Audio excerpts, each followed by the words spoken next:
Going back to your comment about school is set up in a way that doesn't allow you to explore different things. I think I was in that mindset during undergrad, was focused on getting the marks. In my master's, for whatever reason, I had a different mindset.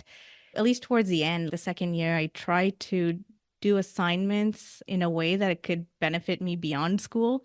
So one of the assignments ended up being the foundation for me to start this not-for-profit organization I had started, Tamil Health Association. That was my first step into exploring building something from the ground up from an idea that I had already. I think up until then, I didn't really think I'd ever explore entrepreneurship or build something for myself.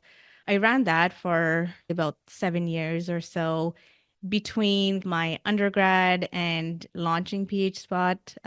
Kajant, my husband, and I, we had tried different ideas. It was always something we loved to do. Think about a problem, think about a solution. How could we build something? PhSpot was around that time as well when I was meeting up with new grads, individuals who just wanted some guidance on their careers in public health. So on the weekends, I used to live out in Guelph, so I'd come down to Toronto, have coffee back to back, like every weekend with one new grad. I think one summer it became pretty unsustainable, and I was like, okay, I can't keep doing this. There must be more of a scalable way to do mentorship.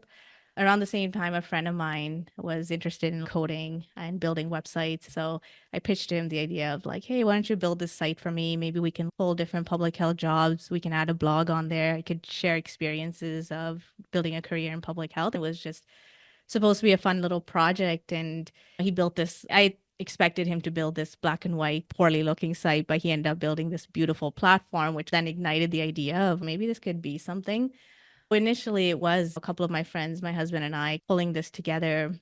Then my friend lost interest because he wasn't in public health fair. So I took it and I thought, okay, what could we do more with it? People wanted a newsletter. One thing grew to another. And the basis of it was really how could I scale that one on one mentorship I was doing by bringing other people's experiences on this online platform, especially back in the days, 7, 8 years ago. The only way for you to get that professional development or mentorship was going to conferences. These public health conferences costed thousands of dollars. And then you also had to add in travel fee in there.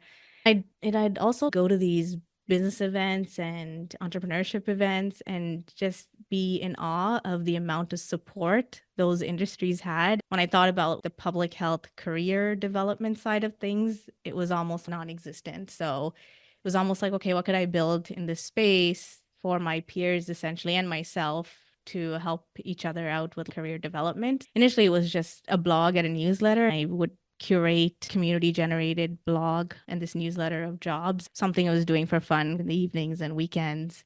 And one day, Jan was like, you're really spending a lot of time. You might want to think of maybe making this a business, maybe thinking about revenue generation. Just think about it. I think that planted the initial seed.